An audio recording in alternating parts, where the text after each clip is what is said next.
Hey guys, BJ the Brave here with another video for you. Today I'm bringing you my Warlord tier list. Now obviously this is just my opinion. You may agree, you may disagree, but whatever you think, please share your thoughts in the comments.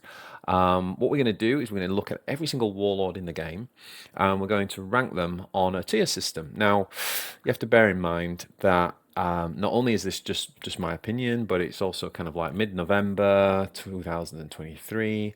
Things are going to change. But either way, I think if you're a new player, or even if you're looking at perhaps leaning into new factions, this video should be pretty helpful and kind of like fun to discuss. So let's have a look at the tiers. So the first thing we're going to have is S tier. S tier, if a Warlord is in there, you know they are awesome. They're really good, really powerful, and they'll be good now, and they'll probably be good in the future. A tier is representing like a really good Warlord. So they're not quite at that S tier level, but they're really solid. You can build decks around them, and they're probably even though they're not S tier right now, they may well be S tier in the future because depending on like expansions and what cards come out, the idea is that they've got the potential to be even better. So these are good leaders, good Warlords to run. B tier is situational. What do I mean by that? Well, depending on what the meta is, what type of thing you're playing against, if you build a particular theme around them, they can be good. But in other situations, they can be quite meh, pretty average, even pretty bad at times. So if we put a Warlord in the B tier, then you really want to be building a specific theme around them, or you're targeting a specific kind of deck or enemy faction. And C finally just means they just suck. They're just poor Warlords as they currently are with their abilities and how they play out in the game.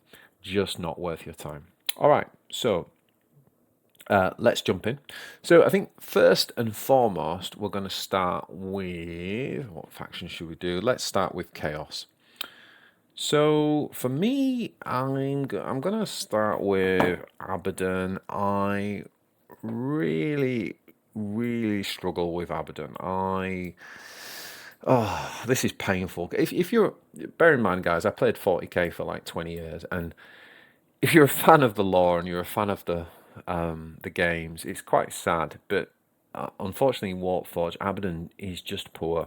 Now, the one thing he has going for him is that obviously he's got 40 health, but the problem he's got is that he's got so many problems. So the first problem he's got is that his ability costs 2 mana, right? So all of the Warlord talents, they either cost 1 or 2 energy in this game, and Abaddon's cost 2. So that's already a downside. So it's got to be really good. His ability gives +1 melee and +1 range attack to a. Sorry, no, it doesn't. His ability gives a Chaos Pact to a troop basically. And here lies the first problem with Abaddon is that you've got to actually have a troop on the board. So think about it. Even if you play a troop first turn, which is 2 energy troop, that troop's then got to survive the enemy attacking back.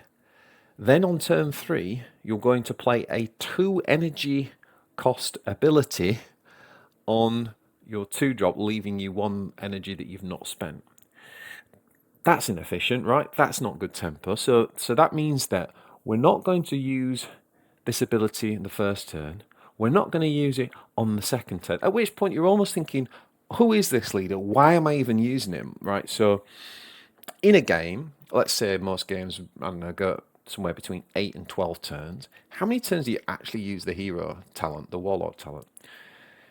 Let's say in a 10-turn game, you use the talent 5 times, which is quite a lot, quite honestly. You've already lost like 20% of your opportunity to use it with Abaddon. So in other words, what I'm trying to say is you're just never going to use this. You're probably going to use it maybe like once or twice in the game.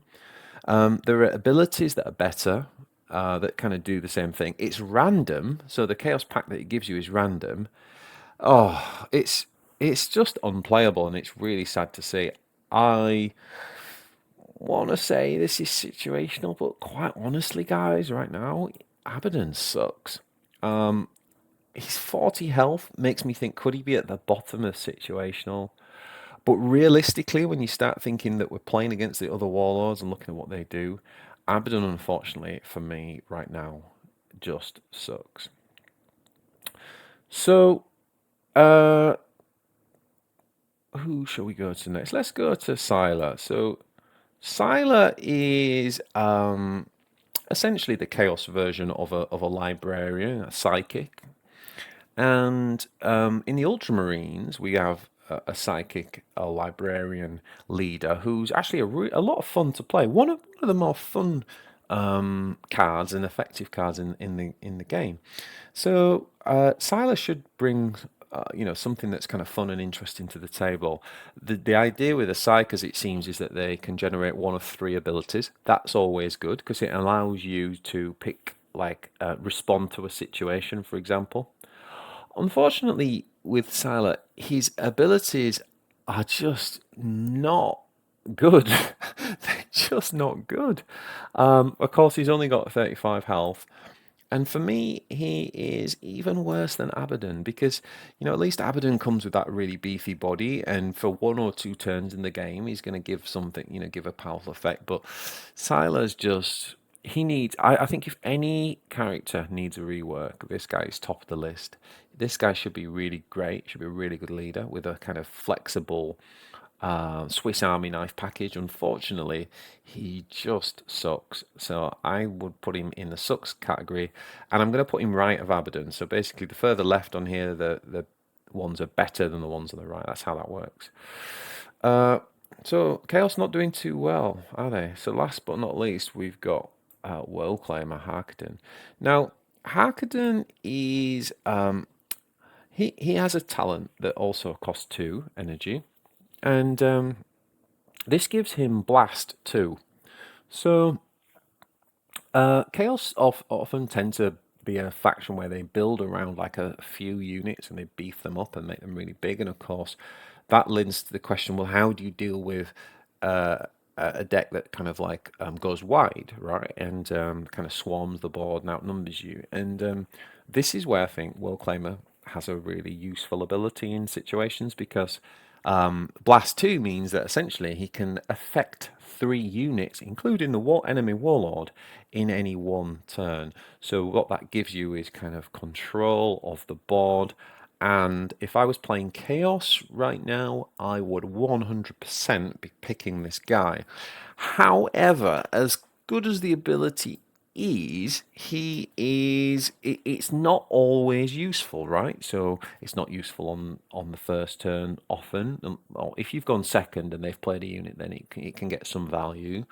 And also, you've kind of got to be in a situation where it makes sense to kind of blast to, which often it will be decent, but it can be played around a little bit as well. So for me, I'm going to say that this guy is actually probably situational. He's good in certain situations, but he can be a bit meh in other situations. Okay. Let's move on now to the Tyranids. So next up we have the Tervigon. So the Tervigon is a big beefy boy. He's got 40 health.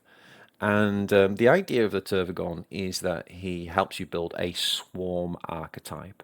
Okay, so he creates a Tervigon, which is essentially a tied unit. So in a way, what that means is that you could say that this guy's giving you like 3 cards in your hand, which sounds amazing, right? But the problem is the stats are really poor, and you're usually going to bring them down to merge, so that it just basically forms one beefy body. Where this is actually a useful ability is when games go really long, because we start to use our cards up, we've got lots and lots of energy to spend, and it basically gives you like a guaranteed you can play out the 3 Tervigons, merge them if you want, and make a pretty decent sized unit. So Tervigon in that sense is pretty okay.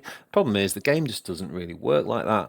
The gaunts that he's creating are really quite low statted and not really worth the value, and ultimately it makes him just too slow. So I'd love to say that oh, what have I done? We've got him stuck. How do I get rid of him? He's definitely not S tier.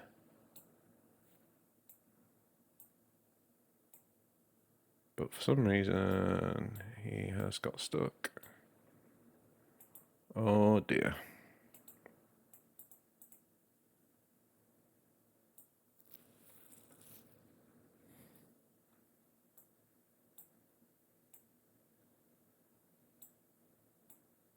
Just trying to figure out how I move him. Ah, there we go. Brilliant.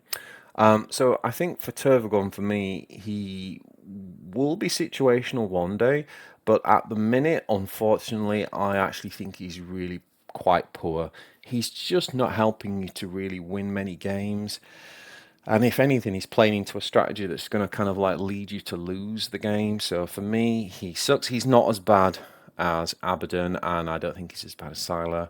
I think, with a few tweaks, he could definitely go up to a kind of situational, maybe even a good leader.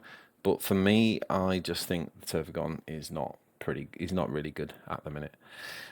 Next up, we have the Swarmlord. So the Swarmlord is interesting because he's one of the few leaders who has some variety in his melee and ranged attack. As we can see, most of them have 2/2 in their stats, and the Swarmlord has 3 and 1. So in that sense, he's quite unique. He can remove grounded units, as in non-flyers, that other leaders can't remove on their own without having to spend any energy. And that in itself is really good. I think about the Marine 3-drop, your Stern Guard Sergeant, and just being able to remove that with Swarmlord is pretty cool. In addition to that, he has 40 health. So you might think, oh, if you're taking out bigger units, you're going to take more damage. And that's kind of true, but he does have the bigger body of 40 health, so it works quite well. He also has a talent that costs 2 energy, and it gives a unit +1/+1 on melee and ranged, and I think that's pretty good. I think it's not a bad ability, but the problem is it costs 2 energy. Now, when you're playing Tyranids, and admittedly I am still relatively new to the Tyranids, I've only just completed the campaign, but I have to say that you're dropping these big units, and you often then want to play a stratagem on the synapse creatures. And unfortunately, the thing with this guy is that would mean that you on turn 5 you basically could only play a 3-drop plus his ability, and compared to the one we're going to talk about next, which only costs 1 energy, I just find that quite lacking. So I think Swarmlord has got some good things going for him. He's pretty good. I definitely would say he's better than Hargadon, but I don't think he is any. I can't say that he's good right now. I think he is situational. In certain situations, he is good, definitely. But overall, I just think that he's not quite worthy of an A tier at the minute. But one who is worthy of the A tier, I think, is the Zoanthrope. Now, some people think that the Swarm mod is better. I might change my mind on this going forward, but for now, I find the Zoanthrope just a lot more flexible. Neurothrope, sorry.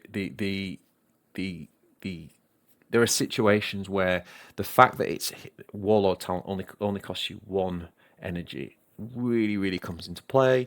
You can use that 1 energy to deal 1 damage to your opponent, so you can ping something.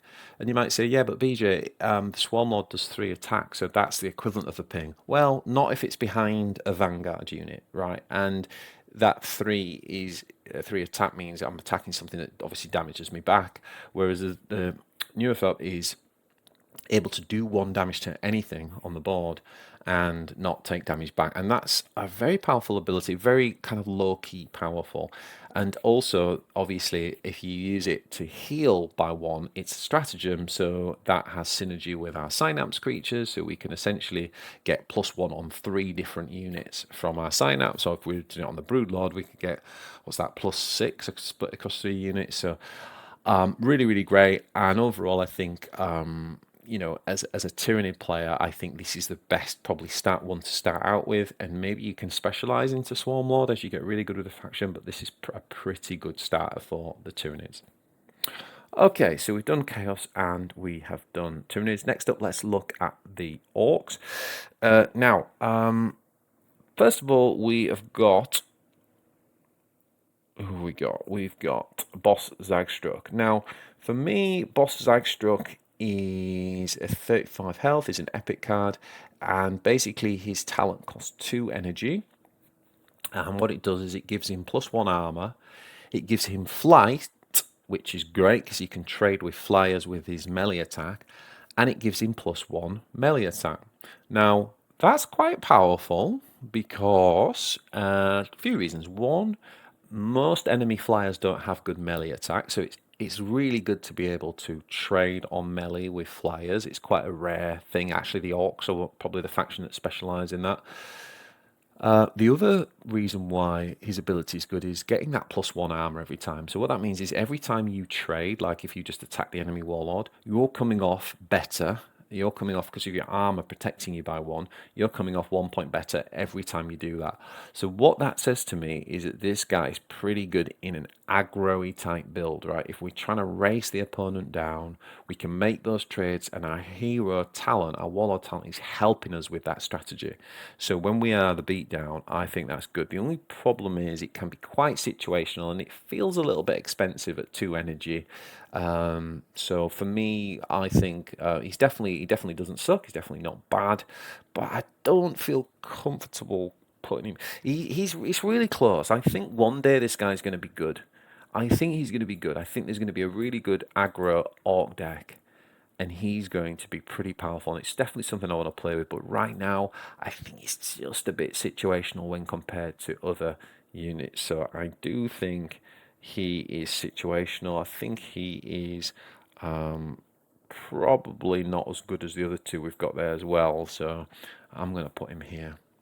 Okay, so next up we have got Gazgul Mag Uruk Thraka, the big boss himself, and you know, anyone who sort of likes the 40k log, I love this guy, and you want to put him up here, but sadly he absolutely is not S tier. Does he suck? Look, similar to what I kind of said about Turvagon and Abaddon, he does have 40 health, and that means that if we are playing like anything from an aggro to mid-range build with orcs, where we want to be the beatdown or we want to race, we actually want to be trading with our lord. We want to be, you know, attacking and not worrying. So in many ways, that 40 health really means a lot, and therefore I think Gazgul is situational on that in itself. But the other thing is his ability. So his ability is very swingy. So it's terrible, obviously, early game often, where basically for anyone who doesn't know, it costs you 2 energy and it gives +1 health. No, it doesn't give +1 health. If it gave +1 health, it would be broken. But it gives +1 melee and +1 range attack to every unit. I hear you. I hear what you're thinking. I hear what you're saying. Well, you know, you've got a board, you build up a board, you play this guy, everything gets buffed and gets more powerful. Yeah, it sounds really cool. Problem is, in a 10-round game, that's very situational, where that actually gives you value. Like, you're trying to develop the board, your opponent's removing your units. You're probably going to have a couple of turns in a game where you've actually got just a decent amount of minions on the board, and the mana to spend, the 2 energy that it takes to give that +1/+1. And like I said, it doesn't affect health. So even though they seem to be getting bigger, they're actually just as easy to kill. So I think there is going to be a swarm orc deck that rolls over you on ladder one day. Just going to be like, what, with Gazgul, and that's why I'm going to say situational. I think he can be good, but he's definitely not consistent, and he definitely requires a lot of setting up. So I'm going to put him as situational.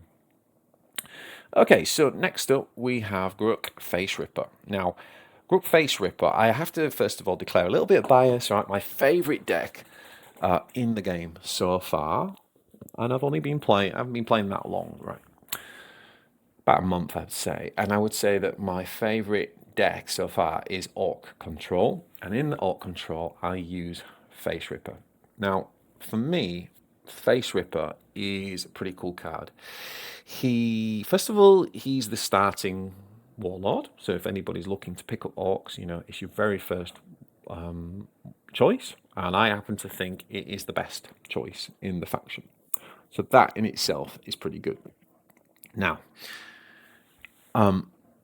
his ability, it costs you 2 energy to basically draw a troop from your deck. Now, this is subtle, but it's important. So, first of all, in card games, the ability to draw cards is generally really powerful. If you're an aggro deck, you run out of steam, you run out of cards, so being able to draw helps you refuel and keep the pressure on, like in a tempo-y kind of aggro build. If you're a control deck, the ability to draw the new tools, more tools to be able to react to situations is really, really powerful. So drawing cards overall, when I saw that, I just thought, ooh, from my experience of playing CCGs, I was like, this has got to be broken, right? The other thing that perhaps is goes a little bit under the radar with Face Ripper is the fact that it says specifically draws troops. Now, why does that matter? Well, from a deck building, from a design perspective, you are able to reduce the pool of which you're drawing from. So in other words, if I have 20 cards left in my deck, 10 of them are troops, 10 of them are stratagems. Every time I use that ability, it's not a 1 in 20 chance of getting the troop that's in my mind. It's a 1 in 10 chance. So there's even more consistency to the oh, we've just got an ad pop up on this. Go away. So I'm going to say, first of all, how do I make this go away? Oh, no, go away. Oh, God. Don't know how to make that go away. Okay, so I'm going to say that Face Ripper for me is in the S tier. Now, again, this is just my opinion. I happen to think this card is absolutely fantastic. I think it's super powerful. As I say, the ability to draw is super powerful, but also the ability to draw specifically a troop. And the other piece to that puzzle is that when you think about your stratagems, every time you use your Warlord talent, you're more likely then in your normal card draw to draw a stratagem, right? Because you've thinned out a troop from things. So in terms of deck management, which is very much what the control build is that I'm running, like I think it's really, really powerful. It adds a lot of consistency, and I think for me, it's one of the best abilities in the game, and therefore it's awesome. Okay, so next up, we are going to move on to the let's do the Necrons. Okay, so we have got Nemesis. So Nemesis Andra is the first one that you get. I haven't played too much with this guy. I don't think he is good, but I don't think he's bad. I think he is situational. I think his ability isn't bad, and I would like to test him more, actually. I think there's a potential ghost ship build that I'd like to try that he might be the right leader for. I'm not sure. Look, he's putting a body on the board every single turn, so it helps with a kind of that helps with a tempo build. Obviously, it leaves a remnant. You can resurrect it. It's very rare that you will. You certainly won't use like any massively dedicated remnant ability to do that, but it might happen more accidentally, especially late in the game. But more to the point, even just putting down a kind of was it a 3-2 or 2-3 with 2 health body? I think it's pretty good. So it's definitely not a bad ability. It does cost 2 energy, so that's a bit of an issue. I would say it's situational. Next up, we have got Orican. Now, Orican the Diviner is a superb or an awesome Warlord. I think he belongs in S tier. The thing about this card, I'm divining not only where we are now, but I'm divining into the future a little bit as well. I think he's going to be really strong throughout. His ability, just like as the meta changes and as new cards come into play, like the ability, basically, it only costs 1 energy. That's amazing. Whenever you see an ability, a Warlord ability that only costs 1 instead of 2, I think low key that's super powerful. In the Necron build, it's a stratagem, and so there's so much artifice, which means that it triggers an ability when you play a stratagem. So giving you a 1 energy stratagem every single turn, it's just amazing. Like my Necron Tempo Scarab build is just 1, but even in a control build, I honestly think Orokin is good in any Necron deck pretty much. A cheap talent, and what it allows you to do is to pick 3 cards that are in your deck. So these are cards you've put in, they're not just random crappy cards from the collection, they're cards you've put in your deck, and it allows you to pick 1 of 3 and put it to the top. Now, the only drawback, and for me, this is why he's not as good as Face Ripper. I would actually put Face Ripper above the Diviner. I'm not sure if that's a popular opinion, but I would, because Face Ripper is actually drawing me the card. Okay, Orokin is not drawing you the card. Okay, it is deciding what your next card will be, and that's super powerful, super powerful. But it's not actually putting it in your hand. It's not actually enabling you to play now. So it's kind of like the difference between when you play a card, something having an ability that impacts the board straight away, versus it's going to be really good when you get to attack next turn. So it's a very, very powerful ability, and it's definitely an awesome card. I'm gonna put that S tier. Okie dokie. So next up we got the L. Oh no, we haven't. We got Imatech. We forgot about Imatech. Now Imatech is really interesting. First of all, he's not interesting. He's quite boring. His ability is not as it's not as sexy. It's not as flashy as Orokin the Diviner, but it's very solid. It's very solid. Why? He is the beefiest lord in the game. Okay, if you are looking for a tank, Imatech is it. He's got 40 health. You spend 2 mana on his ability, he can do 1 damage to any opponent, and he also then regenerates or gains 1 health himself, heals 1 health, so he can't go above 40, heals 1 health. That is super powerful. Across the game, that allows you to play a kind of control, like a kind of sit back and just control the board approach, or it allows you to kind of aggro your opponent down, knowing that you're going to win. Your lord's going to come off better than his, right? Because you're healing every time. You're attacking for 2, you're then pinging him for 1, and you're healing 1.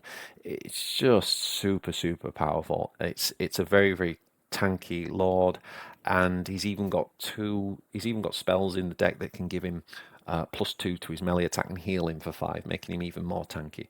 So Imatech is certainly powerful. I don't know if I would put him as awesome or good. It does cost 2 energy every time he uses that ability. So 2 energy to ping for 1.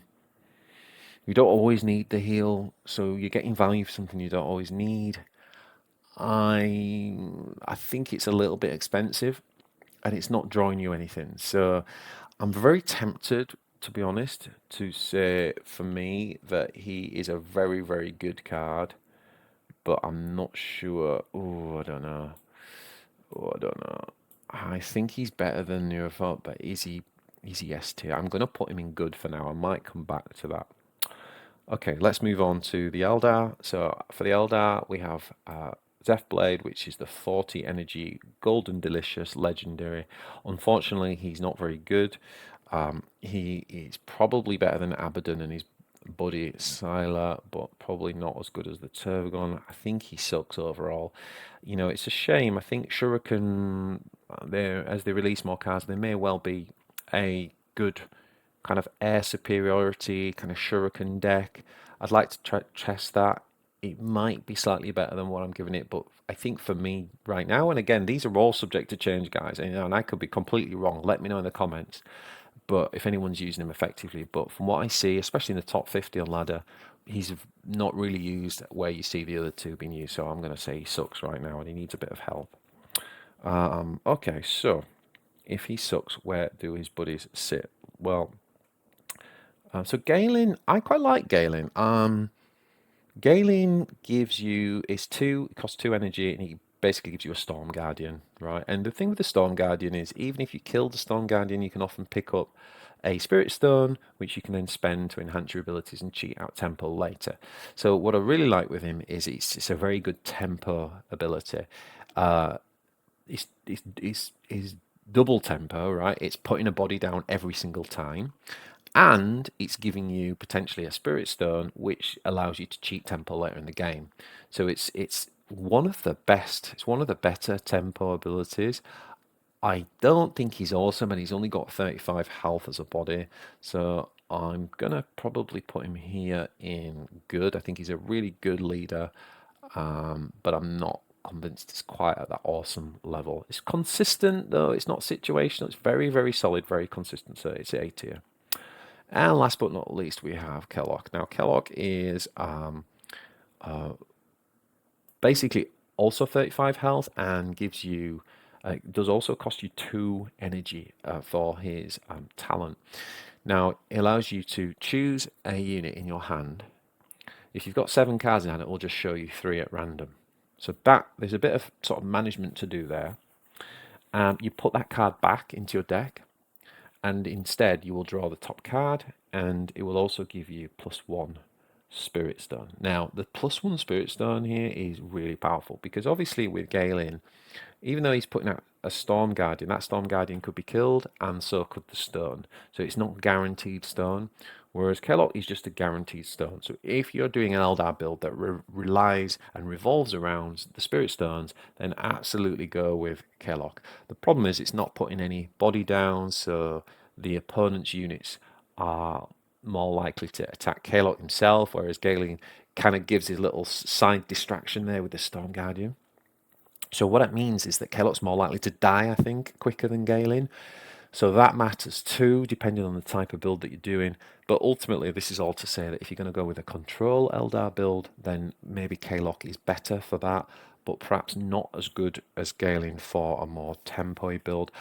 I think these two are very, very close. If you ask me on Monday, I might give you an answer. If you ask me on Tuesday, I might say the other one's better. They could go anywhere.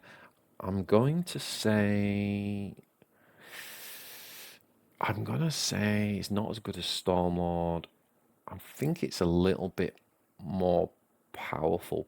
In a top player's hands, I think this guy might be able to edge out a little bit more power, but I could be wrong on that. I think the highest ranked Eldar player right now is Deimos, and he is using Galen. So that could be wrong, but for now I'm going to make the judgment that says that because of the guaranteed Spirit Stone, and as we get more cards that come out, and as more builds start to happen, and the synergy around stones becomes more apparent, I think he's only going to grow in his ability. So yeah, I think either way they're both really good. All right, so last but not least, we have the Ultramarines. So first of all, we got Uriel Ventress. Now, Uriel Ventress, for me, is a really good card.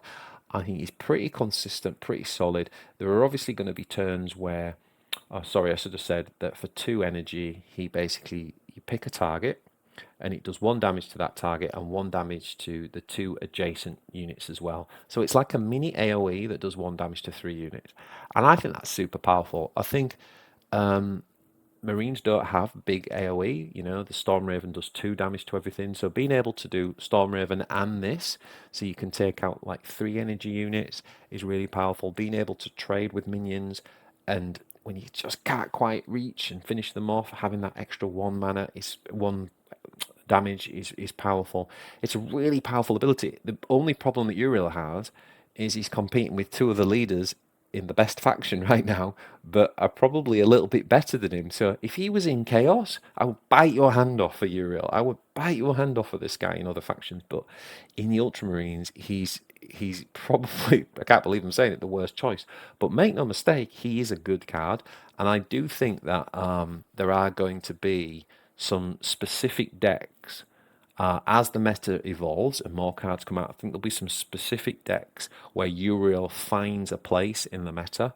But right now, So right now, I would say he's a little bit situational, but I think he's probably the best of the situational cards. So I'm going to put him over here.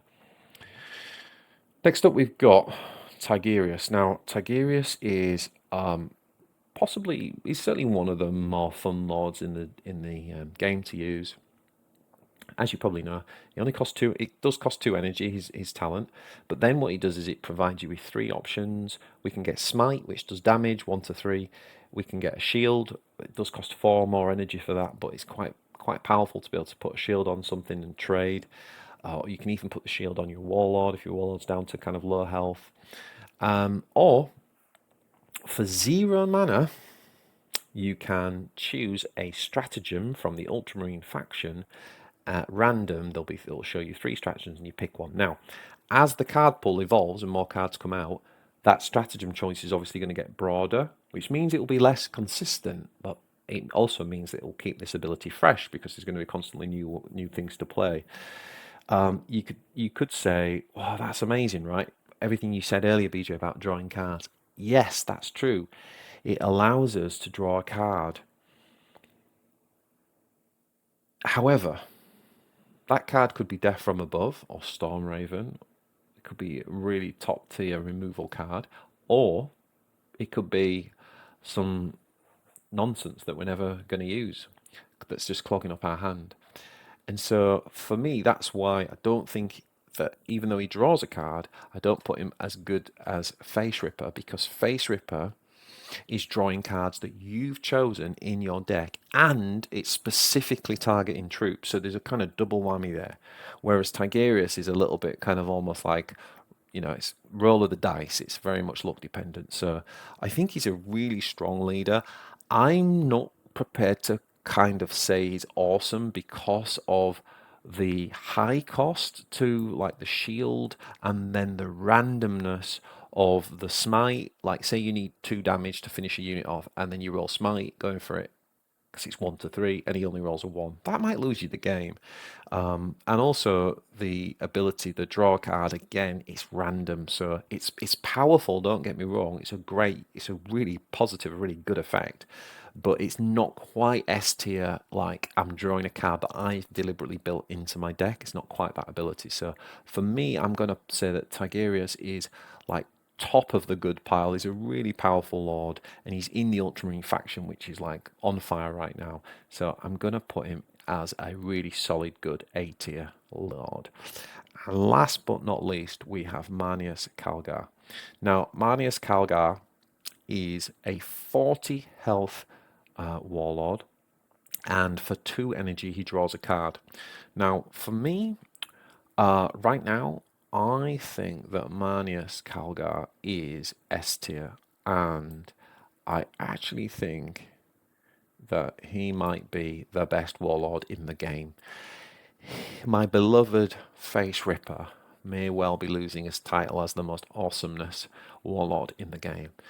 Why is Calgar getting the nod over Face Ripper? Honestly, it's really close, but the biggest thing for me is that the abilities are very, very similar. Calgar is drawing a card that you have built into your deck, and they're all good. The difference is that Calgar has more health. Face Ripper is a little bit of a delicate princess sometimes, and especially in a control build where I want the game to go long, only having 35 health really hinders him, and it means that I have to play the cards that give him bonuses to his health. Calgar has no such problems. He doesn't have to kind of put cards into his deck to do that. And yet his ability is, for me, just as powerful, and he's in the top faction. He's in the best faction in the game right now. So, regardless of how Ultramarines go forward, new cards coming out and whatnot, he's always going to be able to draw one of those cards. And I just, again, as a long-time CCG player, I just think drawing cards is so powerful. So for me, Calgar is awesome. He is definitely worth spending the legendary card to get him. The only thing you might think is that the other 2 are pretty good in the Ultramarine. So if you wanted to spend your legendary to get, a unit instead, I wouldn't blame you for that. But I'm just saying that as a warlord, he's definitely, I'd say him and Imatek are probably the legendaries that are really worth spending that wild card on. So there you have it, guys. That is my Warlord tier list. Again, it's just my opinion. This is all a bit of fun. Please let me know in the comments what you think about anything I've said today. If you would do it a bit differently, if there's someone in like B tier that you think is A tier or something like that, then let me know in the comments down below. Also, please pump that like button for me, and do us a favor, and if you like this content and you're getting into WARPFORGE and you want to see the community grow, then please subscribe to the channel. It really does mean a lot. I'm trying to grow the channel, and subscriptions are like one of the best ways you can show support. So I really appreciate all your help, and I hope you enjoyed the content, and I'll see you in the next one.